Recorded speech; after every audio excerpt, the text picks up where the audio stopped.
Have you ever wondered what makes product management so special at Amazon? Today, we're going to dive into that with Aaron Smith.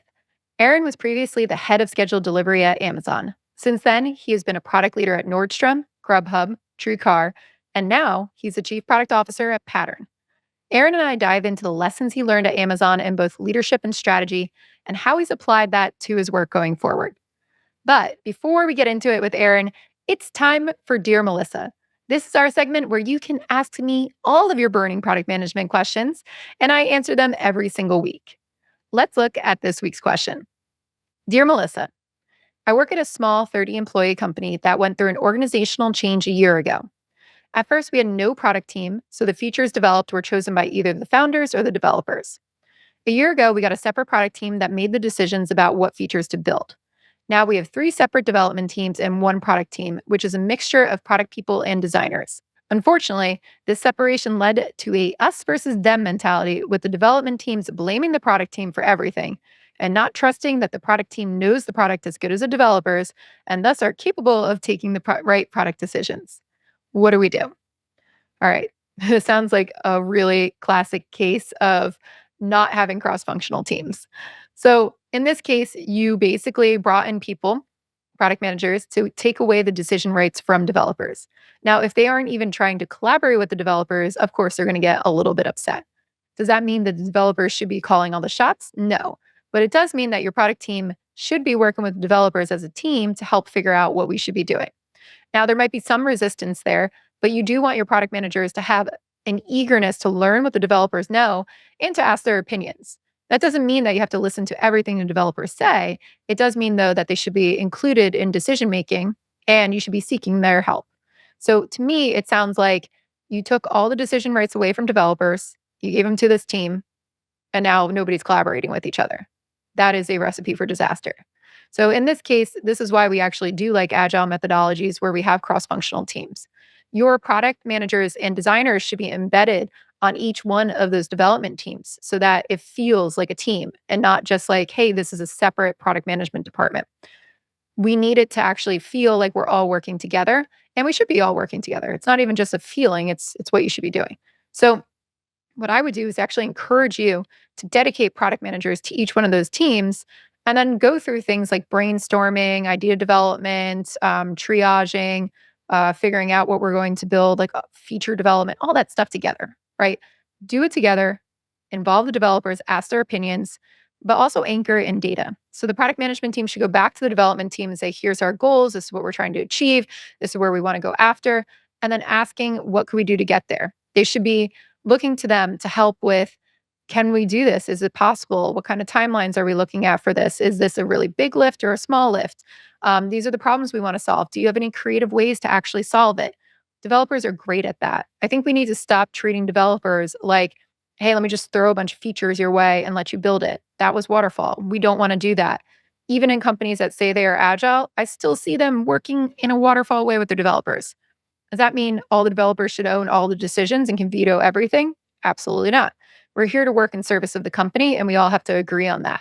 But putting a divide between these teams and not seeing each other as one team coming together to be one cross-functional team is what's going to cause this friction. So that's where I would really start, and I think you're going to see some positive change. All right, that's it for Dear Melissa this week. And if you have any questions for me, go to dearmelissa.com and drop me a line.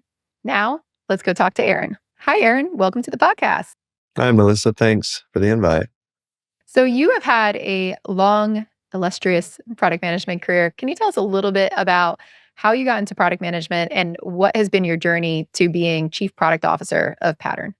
Initially, a lot of my work was in consulting and building apps from scratch for companies. It seems like that was what I did for the first decade in my career, which was great. I got to go into a variety of companies every few months. Eventually, I was running a couple of dev centers and working on 6, 7, 8 apps at a time across all of these teams, and learned a lot about similarities of what works and what doesn't with software. And then at that point, joined Amazon. And Amazon was kind of a complete change in my career to working for a large company directly. And from there, I focused mostly in e-commerce in product management. So, Amazon is one of those companies that a lot of people consider the epitome of product management, right? And a lot of companies also try to copy everything that they do. What was your experience working there, and what have you taken with you moving into other roles and working at other product places? Well, the biggest thing is that they're super focused on the customer. Jeff Bezos, I think, really you can look at their leadership principles and everything really rolls up to customer obsessed. Um, uh, any leadership principle, really, that's where it leads to. Everything you're doing is trying to make life better for your customer. Um, and they really have no time for vanity metrics or for celebrating things that don't really help the customer. And they are laser focused on knowing what the right metrics are and to actually prove that you did it. To say, hey, we had 30,000 people use this feature today. They must love it. That's just a vanity metric. They don't care about that. Like they know if a customer loves it, if they do the action, if they buy the product, if they leave the positive review. There are so many metrics that do show if you're winning or not. And they're just laser focused on that. Um, and I think another big one is they take the time to do it right and then they execute. So they're famous for their 6-page documents. And those things I can tell you, having written many of them and read many of them, a lot of blood, sweat, and tears goes into them. I would say that feels like 50% of the work is just coming up with a rock solid plan because they know the data inside and out. They know what they're trying to achieve. And then you get in a room with the leadership of Amazon to have them as you sweat bullets, they might spend 30, 40 minutes reading it, marking it up, and then you talk for like another 40 or 50 minutes. And it can be disconcerting to have all of these high powered people in a room kind of picking your work apart. And yet it just felt like you had the brains of e commerce in that room, giving you perspective and insight and pushing you to think even bigger. I think those are some of the things that really were difference makers for Amazon. To contrast, I've been in companies before and since then where you can bring a simple one pager into the room, hoping they'll just read the one page and understand why you're trying to do what you do. And people literally cannot get past the first sentence or two before they start asking. They're impatient. They want to ask questions, things that would have been answered if they read the doc, but they just want to start having a discussion that's very uninformed. And that's honestly how most companies operate, and Amazon just doesn't. They want to be informed. And these leaders have very good longevity at the company. And so they're not coming in fresh. They know a lot. And so you can't just pull one over on them. So when you write a big document like that and you have these people reviewing it, the scrutiny before you start acting and implementing is pretty awesome. When you're thinking about the leadership reviewing these things, are we talking about they're reviewing all the little features? Are these like bigger product vision ideas? Like what kind of level are we talking about here with these docs? It's really at an overall initiative level. It might be launching a brand new business for Amazon or a big new solution. And really, it's rarely only the tech. It's usually the business and the tech and the operations combined. You've cross functionally worked together on a plan.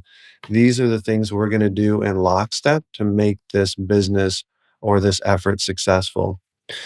So, um, it's pretty comprehensive when you go in. They're not reviewing every tiny little feature or thing. Really, they're looking for a result, and this is your plan to get it. And when we talk about the plan there too, what level are we talking about there? Because I've seen a lot of leaders lately, especially Q1 right now, asking for, the entire roadmap for the next year or the entire Q1, Q2, Q3 roadmap, even if we don't get to Q4, in minute detail from like product managers working on teams. What's enough information to really get the feedback that you need at that place, and what's the right level of plan? That's a really great question because so many companies struggle with that. They want to see the whole year and have it locked in and know exactly what's going to happen. But do you want results or do you want stuff? And for me, I feel like having a rough idea of where you're going for sure. Like, I want a bridge. I want to know how am I going to get from here to here? And the whole six-pager thing at Amazon was about what's your best guess right now and how you're going to get there. And you might get input and be able to like tweak the plan. But as you go, you need to be nimble.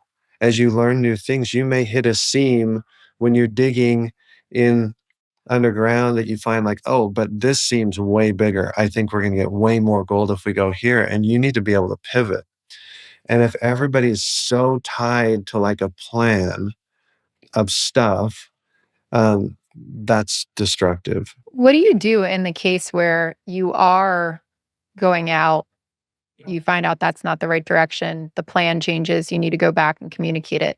I feel like there's also a ton of places out there that struggle with embracing those changes, right? Or embracing that people, I don't even call that failure, but but like that failure, right? Because we did not hit it on the first guess. What did Amazon do differently to help um, make it safe to do that? And what was the experience like going back and having to change things? They kind of made it not safe to not do it. If you didn't get the results, then it didn't matter what you delivered, it was a fail. And so you have to pivot. And the thing is data wins. So if you can go and show like if you found a seam that's bigger, the data should show it. And so and customer anecdotes go a long way too because they really give a flavor that's very insightful. So I think you need to be able to go back and make the case and help them understand. But honestly, Amazon doesn't even want you to beg for their approval. They just want you to get the results. So like we might review the document back in the day when I was there with Jeff Wilkie and his whole team. And if we then a month later found something that was better, we just did it. Like you didn't go back and beg, can we change our plan? Like they didn't care about the plan. They would say, why are you asking? Just do the right thing and make it happen. If you deprioritize something that we believe would have succeeded and you do something else and you fail, that's on you, but, like, don't wait for us, like, just go do it. So that, I think, gave this level of autonomy that was really refreshing, like, in a big I'd been in a lot of big companies as a consultant and see how it worked, and it was very bureaucratic. And at least when I was there, I feel like I was there in a golden age, 2010 to kinda late 2014. When I started, Amazon was still they were the most shorted stock on the stock market because people still didn't know if they would ever become profitable. A lot of people thought they would eventually fall over. I could see that wasn't true, but there was a lot of autonomy to just get results, and you had to work cross-functionally. It wasn't easy. You had to, like, herd cats to get all the different dev teams to build what you needed to build and get the operations, like, organized to, like, change their processes in many ways. You had to work with the retail teams, to work with a lot of our vendors to change how they did their things. But it felt like everybody was pulling towards results. They were all held accountable, and I felt like one of the other things that was great about Amazon is, like, everybody would claim victory for every good thing that happened, and sometimes people try to be super protective in many companies, like, "Oh, this was my win." But, like, I try to tell my team, "Look, everything we do is cross-functional. If we have 8 people telling their orgs that they themselves made this whole thing happen, that's a win. Like, the more people you have claiming that success, that means you brought everybody along and that they did a big part of it and they helped it succeed. So I think Amazon holding people accountable to metrics and everybody being motivated that way and like joining the efforts that they could see were going to make a difference. That was, I think, part of their magic. And I think giving that credit out there makes people stronger as a team too, right? It brings everybody together in a way where they want to win. It does. I think that's one of the more destructive things for companies if the politics are such that everybody's just trying to clamor for pointing to themselves only. And lots of times the people on my team were kind of leading cross-functional efforts, but we should never believe we could have done this ourselves. And so giving credit liberally is a really powerful way of succeeding in any company. What I think one fear that some people have along that lines of giving credit is that historically, in maybe not so great orgs or with not so great leaders, people are overlooked, right? If they give credit to everybody else, and it's really them leading the push. How did you deal with that too? At Amazon or afterwards, and how do you, as a leader, make sure that you're recognizing the people who are doing a great job, even if they might be humble about it or they might be giving credit to others to lift them up as well? Well, I think it's a leap of faith, but when you do it, I've just noticed that karma is a real thing. Like, you can give all the credit to everybody else and literally say you did nothing, and then people will jump to your defense and say, I never did have a boss that just didn't see what was happening. And again, I couldn't possibly get everything done by myself. But also, sometimes I would say, look, I was thinking about this idea. It looked like it'd be really good, but this other group said they're going to go do it. So maybe I won't like jump in. I don't want to duplicate efforts. And he said, first of all, people say stuff all the time and then it never gets done. This particular problem you're talking about, Aaron, this is my VP that I reported to, and he'd been there like 19 years at that point. He said, people have talked about this for years. It never gets done. So he suggested just go do it. And what I realized was that's true, but also I just approached the group and said, hey, I'd like to help. And we have a lot of ideas of things we could do. And I represented a pretty big part of the organization. And they were like, totally, yes, come on board, help us out. And so it doesn't mean doing it on your own. Like, it shouldn't be like competing efforts, like join forces. And we were able to accomplish something really huge. So I think getting ego out of the way is an important thing, but taking the help where you can and just not feeling like you have to say, hey, I'm in charge of this one. You guys just need to do what I say, but just like, hey, I'll help you out.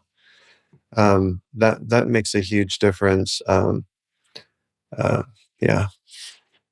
When you look back too at your time at Amazon, what did you feel like you wanted to change going to the next place? Or what do you feel like maybe people don't understand from the outside about the context of the certain things that we hear about and why they work and how it might not work somewhere else too? Yeah. I learned a couple of things pretty quickly. When I got to Amazon, sometimes the candor and the data focus and the customer focus was so refreshing, um, that I often just in my own mind would tell myself, I feel like a fish who's been out of water for a long time and now I'm in water. And when I left Amazon, it was a shock to the system. And I think almost every Amazonian I've ever spoken to who went to another company that first year is just a shock if you spent any significant time at Amazon because everywhere else is so different. Trying to get someone to focus on the data is very difficult. Trying to get them to read a document that you put a lot of time into the research and coming up with a plan, extremely difficult. Everybody at so many companies seems to work just off of gut feel and anecdotes instead of marrying that with hard, real data. Also, people at Amazon are just very direct. When you do annual reviews, you get here are your strengths, here are your opportunities with quotes from a lot of your peers and leaders around you and people who report to you. And you have to develop a pretty thick skin. But sometimes you forget that other people haven't really ever been through that. And so you put one opportunity out there and they cry because they're used to getting like only hugs and praise. And they've never heard anyone say they have an opportunity for improvement. And it I think too many people leave and think that Amazon is right, and I'm just gonna do it exactly like I did it at Amazon, and then I'll just whip everybody into shape, and it's gotta be more of a journey. Yeah, there are a lot of good things that happen there and good approaches, but, like, you can't just take a culture with one person and think you're going to transform your whole culture overnight, and so many people I've seen, including myself, alienated people because we just came in with this arrogance that we know the better way. Just do what I say, kind of. That I think is the biggest downside of coming out of Amazon and trying to fit into a new culture is you're just so convinced what you're doing is right and what they're doing is terrible. And people sense that immediately. And there's already a sense a lot of times that, oh, this person's coming in from Amazon. Before you even get there, they're just like feeling threatened and upset. We're all going to lose our jobs to Amazon people. There are a lot of companies that have been kind of overtaken with more and more Amazon people, and they feel like the culture that they had before was dying. But a lot of that just comes from instead of taking the best of both, going straight to just like the arrogance. It's a really interesting point, and I've seen that not just at Amazon, but with other types of companies or people coming from very good schools and things like that. A lot of people walk in thinking they know everything, and you burn a lot of bridges that way. Yeah. And that's one of the principles I've taught my team, and I came up with a list of leadership principles, and one is humble owner. I feel like I really want people to feel ownership, like, I need to make this succeed. I shouldn't be like the middleman, like, "Oh, they didn't do their part," or, "I don't wanna push too hard." I want people to feel like I'm the owner, like, I have this optimistic belief I can help drive this thing and get it done, and that I'm not gonna let the quality suffer, or I'm not gonna let it fall through the cracks and say, like, "My hands were tied," or anything. But at the same time, I want people to be humble, that they don't just, like, to keep it for themselves, like, be super protective, like, "No, this is my space. I make all the decisions. Leave me alone," you know? I want people to be humble and, like, want to learn and be inclusive, because I think that's kind of the best of both worlds. Yeah, we were talking a little bit about the principles before we hit record here. You said that you developed the list of principles for your team. You really liked the idea of the Amazon principles. Can you tell us a little bit more about what are those other principles and how you came up with them? Yeah, I read this book, you'll have to remind me, actually, Adam Horowitz, I think was his name. Yeah, it Um, was the hard thing about hard things. Ben, I think it's Ben yeah, Horowitz. Yeah. yeah, um, and he had this section in there about good PM, bad PM. It's just a few pages, but it's principles they came up with that kind of helped the team realize what are hallmarks of good product managers and what are hallmarks of bad product managers. And, um, I really loved it because it just created, because a lot of people misunderstand certain principles, like when you say, for example, customer obsessed, there's a bad way of being customer obsessed and a good way. A bad way is to listen to customers and just do whatever they say. Like they might be willing pixel by pixel to tell you what to change in the product, but it's usually incremental. It's usually based on just their viewpoint and they haven't considered all of the use cases. And sometimes people just say, yeah, I designed it that way or I built it that way because that's exactly what the customer wanted and we're customer obsessed. But really the good PM side of that is listening, understanding what's their role, the user, what's their use case, what do they have to try to accomplish every day, and then what are their pain points, what slows them down, what do they run into. And I tell my team, like, it's like Henry Ford when he shared his example of, hey, if I listened to what the customer said, I would have just tried to build a faster horse. But that's kind of disingenuous. He's basically saying, though, like, hey, I didn't want to just take the prescriptive feedback of, hey, maybe if you could do a lighter weight saddle or something, the horse could go a little bit faster or whatever. But what he did do was listen, and what he heard was not, I want a faster horse. What he heard was, I want to go a lot faster. My life would be so much better if I could get from town to town and get there faster and not have to wait 4 hours for my horse to recover or stay overnight or whatever. I just would want to keep going. And that's where he thought bigger and he came up with, the horseless carriage, the car. And I think extracting those pain points and then stepping back and thinking innovative. That's where I came up with this separate leadership principle of pain point alchemy, that you can listen to the pain points and then step back and you can create gold out of those. Like those kind of expose the big opportunities that now all of a sudden you realize, whoa, like, and then you step back from saying, I want a faster horse to just saying, I want to go faster. Then now you're not just focused on the horse. You're focused on what, let's put all the options on the table. And that's just when I think the magic happens. I think when it comes to pain point alchemy, a lot of people know they should be doing it. Some things that I hear are I'm never allowed to have space to think big, right? These are team level product managers or directors of product. Let's say not executives. And that's the number one complaint I hear. Or my executives don't want me to think big. I've heard that before too, which I think is wrong because all executives tell me they want everybody to think bigger. But I'm wondering how that's manifesting to the teams of, it's probably more like, cool, you can think big, but you're not allowed to take any time to do it or tell me what's on the next sprint. How do you help encourage your team to think big and how do you flex that muscle in your product managers? How do you get them to do pain point alchemy better?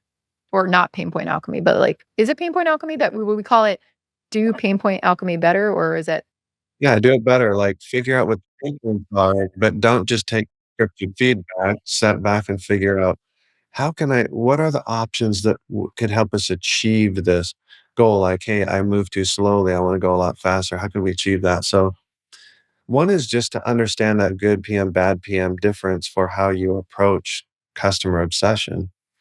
Um, but then from there, like I hear that same complaint a lot, and that's also in good PM, bad PM. I call it destiny creator because I believe that if you take that optimistic approach that your destiny is in your hands, you just have a totally different mindset versus if it's like, oh, what's the right word? Like a martyr approach.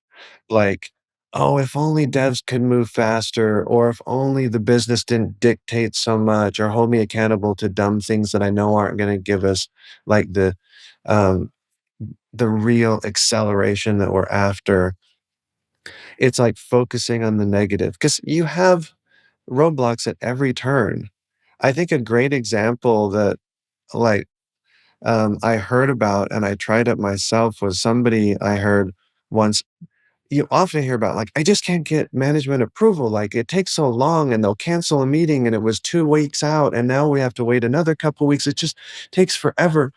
Like I heard about someone who just sat outside their boss's office until they show or the executive till they showed up and then got their answer and they might have sat out there for 3 hours, but that's way better than 3 weeks. And I tried that myself with Dave Clark at Amazon, where he was great. He was really responsive, but he was super, super busy. And one day I talked with his EA and she said she didn't know when he'd be back for sure. And he didn't have any open slots right on his menu. So I literally just sat at his office waiting till he got back. And I caught him. I asked him the question and kind of laid out the reasoning, got the decision, was able to move on. And I just think there's so many examples like that where if you believe you can achieve it, there are ways to go around or through or over the roadblocks. So that whole destiny creator mindset, I think, makes a huge difference in people no longer saying things like, management doesn't want me to innovate. They just want me to execute. Like I see it all the time. Sometimes if you're talking with leaders, it feels that way for sure. But then it's super eye-opening with these destiny creators when you've been in the space enough that you have a hypothesis and you look at the data and you talk with customers and you realize there's something big here and you put together a proposal. And then you take that to a decision maker, and it is very interesting how often they're like blown away and sometimes they just say, no, we're not going to do that. But it's amazing how often they love people going above and beyond, coming up with great ideas, making sure it gets in front of them. So I think that's one thing. I think the other side of that coin, though, is that leadership in a company needs to have that kind of welcome. Like, if people come to you with a proposal, it may be, like, just not feasible, but to just dismiss it outright, plus you may think it's not feasible, but then if you actually give them time and review with them, all of a sudden, it may open your mind to new things. So there are probably some organizations where they're just not open and they're really dismissive about ideas coming from anywhere. But I think that's part of what leadership is about. And if you really do try that, you try to be a destiny creator repeatedly and bring your proposals and everybody just always shoots them down. Either you need to reflect on, are my ideas any good? Or you need to get out of there and go somewhere that's going to be more appreciative. One of the things we do though, that I did at Grubhub, that we've done at Pattern, is I feel like most companies, you hear this anecdotally that humans only use like 10% of their brains. And I think that's been kind of disproven. You see like the color photos of where your brain has activity, and that's kind of been disproven. But I do believe most companies only use 10% of their brains, that most decisions, at least, are made at a high level. And that the ideas often come from within that group of people. They're the kind of main ones who get to have their ideas heard. But like, I don't know if you saw that movie Ratatouille, but where, the whole idea is like anyone can cook. And it's like, no, anyone can't cook. A lot of people are terrible cooks, but the whole idea is, but anyone can cook. You can learn how to cook and be great at it.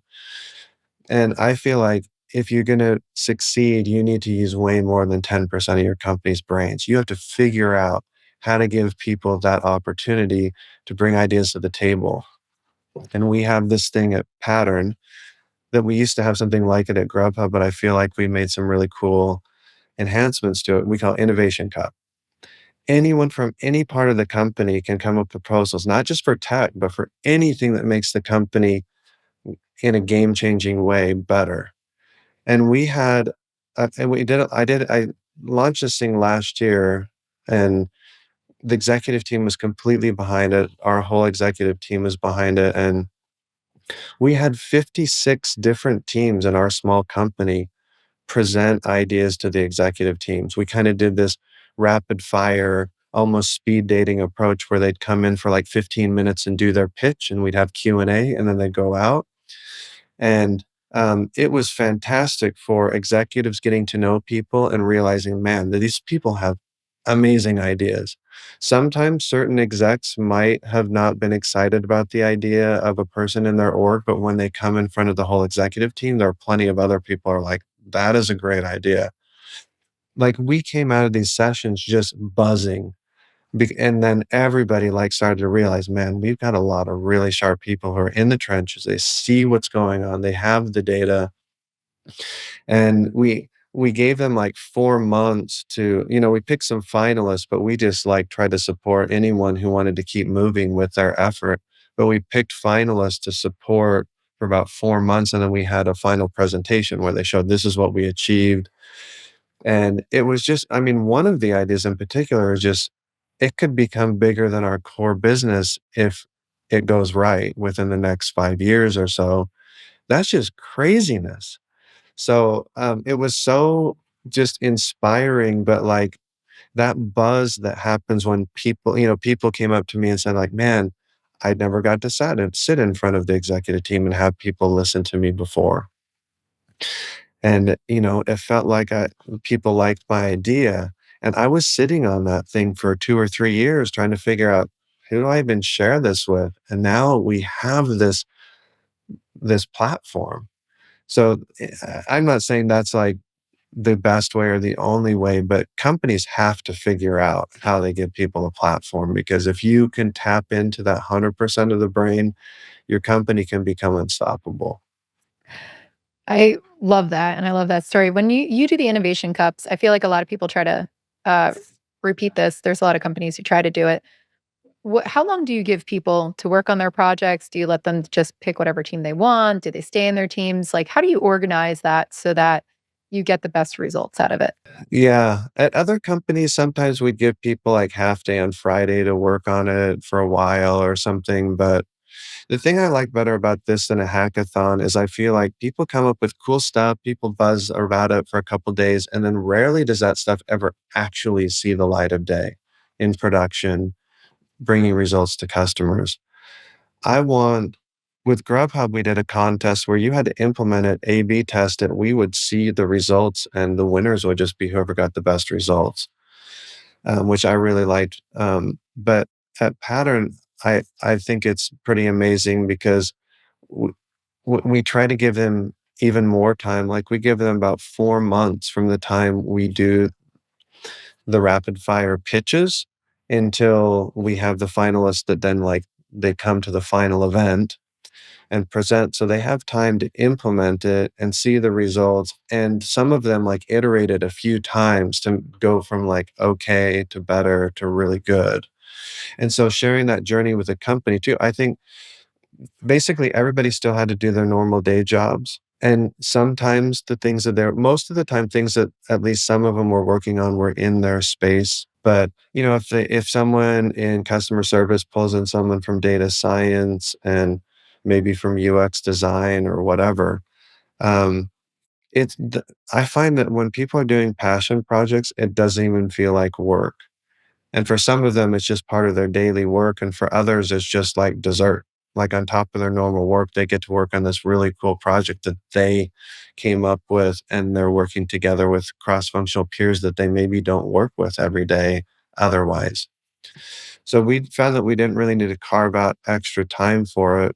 People just really love to do that. When do you take an idea and decide to completely fund it? Like, let's say I've had this issue in larger organizations specifically. I feel like smaller organizations, maybe you get a little bit more wiggle room here, right? In larger organizations, I think because of the planning issues we talked about earlier, you have a lot of these hackathons or these innovation days and they find something that works and it's like we're going to fund you for a month and go do it and you're getting really good preliminary data and then they just get killed. And part of the time I do see that because it didn't like align with the company's strategy. It was like a cool project, everybody was like, yeah, fantastic, right? But there wasn't enough direction, I think, for the teams about what to think about or you know, goals from that perspective. On the other hand, though, I've seen great ideas just get canceled because they're like, "Ah, well, we can't move around. Well, we already committed to start taking this on." How do you flex your roadmap or your strategies to embrace those types of things? Yeah, I think it's case by case. So when people did their pitches, like I would then circle back with the two co-founders and they would largely make the decision on who would become the finalists. And there were some where we felt like slam dunk, move ahead. These ones, we don't need to provide them any help. They can just do a manual approach and prove it out. Some of the ones that got to the finals last year were only this year funding like automation and building them into our tech. They were able to do a lot of it manually to prove it out. But there were some ideas where we immediately wanted to execute on, and so we just put resources behind them.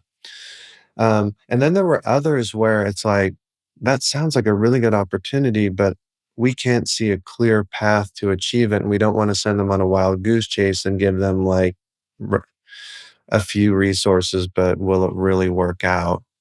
And so some of those we had them do what we call a POV, which is like an Amazon 6 pager, except it's usually just like a page or two, where they just do a proposal. Here's the problem space. Here's our proposed solution. Here's the resources that we would need so that we could make them flesh it out a little bit more and get a feel for like, do we believe that this has legs, that it can succeed?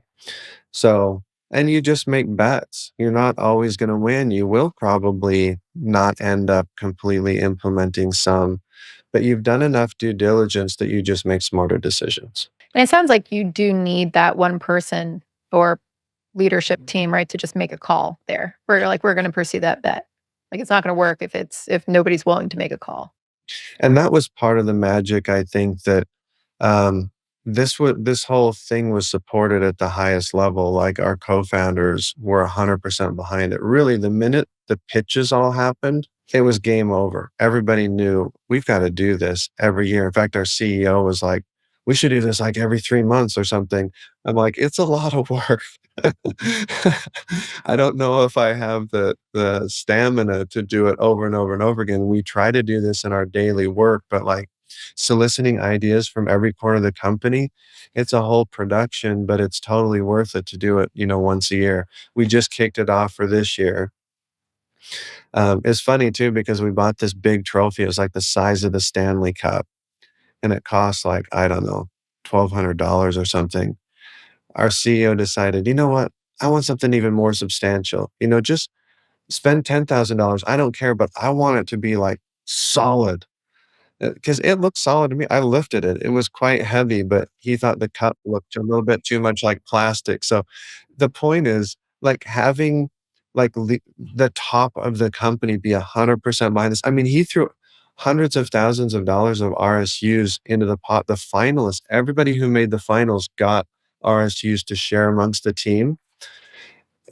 That I mean, when the top and I think this is the point for company culture, period, is if you try to come in and change the culture, but, like, the top level isn't on board, it's just not gonna succeed. Even if you do successfully show it could work, until they're on board, it's gonna peter out. But when they're on board and they rent out a whole theater and the whole company comes in and we have this big event to celebrate these finalists and like, I think when people see that we're serious about this and the CEO, the co-founders will sit there for hours listening to these pitches and they're all in, then the whole company gets behind it. So, the leadership just needs to decide, are we going to listen to people? Are we going to encourage this? And how do we best do that? And then I think the right things will happen. What would be your advice for leadership to help bake in some of that encouragement on a daily basis to listen to people? Like, let's pretend that you're not seeing the innovation that you want in your company. You really want it as a leader. What can you do on a daily basis or a weekly basis besides like running an innovation cup to just at least start encouraging people to be innovative? Yeah, that's another good question because if it's only the Innovation Cup and never at any other time, you really haven't created that innovative culture. Something that any manager can do is just be aware of it. I think a lot of people say, "Oh, I'm totally open to it," but when they like day to day think back critically about their behavior, when someone comes to them and with a really good idea, a lot of times leaders critique them as being not focused or their heads in the clouds. And now, if they're just not getting their work done, that's one thing. But sometimes people just really don't pay attention to and encourage those kind of bets. But and sometimes for me, like it's just helpful to try to make it a more active part of our culture. So, for example, I just started putting a calendar invite on the calendar with our CEO for my leadership team to come in with innovative ideas every quarter. That we can talk them through and kind of get a temperature check with the CEO of how excited they are about the ideas. But so that we're always thinking about these so that they're motivated with their teams to solicit these ideas and support them. If they're on the hook to kind of sit in front of the CEO and share ideas, they're naturally going to be soliciting that instead of quashing it. I think Amazon really did a great job of that, that brought this into my mind because they have this whole process, which is onerous, but it's called operational planning, and they have OP1 in the fall. I don't know if they've changed the timing, but when I was there, it was OP1 in the fall. OP2 is when you solidified the plan at the start of the year in January after peak was over. And it was a bubble up affair where people would write their proposals and then the manager would review, take the best to the next level, and then they would make it up to Jeff Bezos and his S team and they would review and they would select big ones to be S team goals that then they would assign back down through their SVPs to have someone on the team drive those, but those ideas would essentially bubble up from the bottom. And I really do believe they did a great job. And you know what? A lot of the ideas that they didn't choose as S team goals, teams still did. They maybe didn't have the blessing at the top level that kind of like if you had an S team goal that all of the teams that you needed to help, all you had to do was say, this is an S team goal, and they had to do it. So it kind of cleared the path. But a lot of these ideas a team could still do during the year. So just even though like an innovation cup idea or any other idea that my team comes up with during the year may not become a finalist or be funded at a company level, a lot of these things can still get done. So I think just starting at with your organization and letting those ideas bubble up um, can really create that year-round culture. And when you're thinking about bubbling up these ideas too, I've seen in some people will mistake this in organizations, right? And think about, I as a leader don't have to give you any direction whatsoever. You guys just come up with a bunch of ideas of what we're going to be building. And then we see everything all over the sun, right? Some might be drastically innovative, some might just be little tiny changes, right? How do you give the right direction as a leader so that what comes down before you bubble it back up? Let's put it that way. Well, I think one thing that becomes really clear the first time somebody goes to one of those bubble up sessions with their leader at Amazon, for example, is like numbers matter. There needs to be, and it doesn't have to be dollars. It could be um, like how you believe, like if you can show that like 32% of all comments in the NPS surveys are related to this particular problem and you solve this thing and your NPS will be disproportionately improved. Whatever it is, you notice right away leaders like how they're vetting them right on the fly. It's like you're coming to me with a like $500,000 idea, and this person that's proposing right after you, right before you, it's like 20 million or 100 million, or pretty soon you realize, oh, okay, that's what matters. I need to get impactful things, not just like kind of passion projects that I think would be kind of cool. And so if you apply openly in front of people, here's how I'm evaluating these things to bring them up. If you tell them that in advance, but then that's actually what you're using, it's not just, oh, you're my friend and that's kind of a cool idea, let's do it. But instead it's like you're just ruthless. Like, here's what I told you guys. This is what I'm using to measure these things because this is what leadership's going to get behind or not. I'm just helping you know what's going to win because it helps our customers win.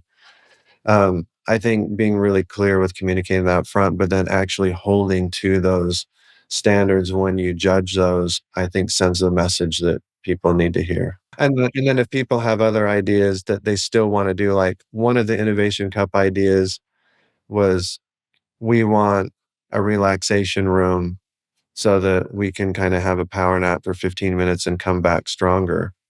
The metrics behind that aren't going to be great, but doesn't mean you can't just go get that done. Go to HR, figure it out and do it. You may not win the Innovation Cup award for it, but that doesn't mean it wasn't a good idea and that you shouldn't just go do it. So we call those just do it's. Like um, it's you may not be the finalist, but you know, don't drop it just because we don't all think it's the greatest idea ever. There's a good lesson in ownership in there too, about Yeah, owning the yeah, idea and driving it through. yeah. Well, thank you so much, Aaron, for being on the podcast. If people want to learn more about you, where can they go? Yeah, if people want to learn more about me, they can go to linkedin.com/in/ Aaron H. Smith, AARONHSMITH. I have some of my blogs and things there that I think kind of give more insights into some of the things we discussed today. Great. And we will definitely put all those links in the show notes for you. So if you go to productthinkingpodcast.com and find Aaron's episode, you can find all the links to his profile to check out more of his writing. Thanks again, Aaron, for being on here. And thank you to our listeners for listening to the Product Thinking Podcast. If you have a question for me, remember that you can write in to dearmelissa.com and I answer them on every episode. We'll be back to next Wednesday with another guest. So make sure that you like this and subscribe so you never miss an episode.